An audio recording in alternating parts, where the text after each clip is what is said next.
Well, the US is reportedly on high alert for a significant attack by Iran, which could come as soon as a week. The target predicted to be either Israeli or an American asset in the region. Joining us now, Curtin University's Dean of Global Futures, Joe Siracusa. So where's it going to be and when, Joe? More on that. Good morning, Pete. Well, the U.S. intelligence community and military community are targeting this week as something's going to happen. Now, they know that the ball is in Iran's court. Iran has to decide whether it wants to hit Israel, which is a hard target. That is because it'll be a hard response, or they could hit an American forces, and that'll be a softer response in the sense that America doesn't want to escalate this thing. And I think it's very interesting that today the Israelis took a brigade out of Gaza, supposedly for resting and refitting, but it might be they're looking at a second front in Lebanon or something like that. And of course, Pete, the thing we're not talking about, when we're talking about every other damn thing about this war, and war is hell. I mean, all the wrong people get killed sometimes, is that Iran has been calling a shot since day one.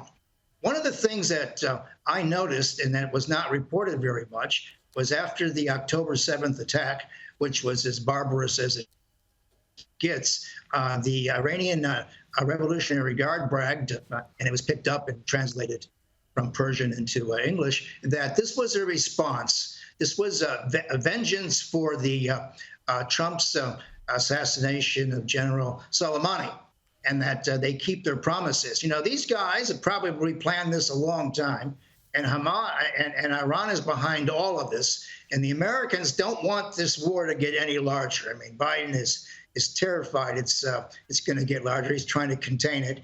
Of course, Netanyahu has no problem enlarging the war if he's attacked, so he's in a perfect position to do so. Yeah, you know what's interesting? Do you think Netanyahu's going to get support? I mean, there's so many of his countries that are supposed to be friends of Israel are now, moving to distance themselves because of what's going on in Gaza. How are they going to feel or react if Netanyahu opens up the war to other fronts? Well, the war will, of course, be forced on him by the Iranians. Look, he's got a public relations problem here. But, keep in mind that at the height of the Vietnam War, which is very unpopular, both in Australia, finally, and the United States, no one was forcing Lyndon Johnson from office. He still had all of his allies, though NATO didn't go to the Vietnam War. I mean, you can still maintain these kinds of contacts. And keep in mind that most of the nations that were going to do business with Israel, particularly in the Middle East, the Arab nations, they don't know what to do with the Palestinian problem anyway. They don't want the Palestinians on their doorstep. They reckon that there is a Palestinian solution. Netanyahu thinks there is a Palestinian state. It's called Jordan. They can go home there, he says. But look, he's got a problem, and I think the Israelis, as angry as they are at him, and despite the pressure on him to call an election, I think they'll let him stay the course until this thing is over. And it isn't going to be over till the hostages come home or their bodies come. I can't imagine who's left, as a matter of fact. But, Abraham Lincoln once said, Pete, you don't want to change horses in the middle of a stream, in the middle of a war.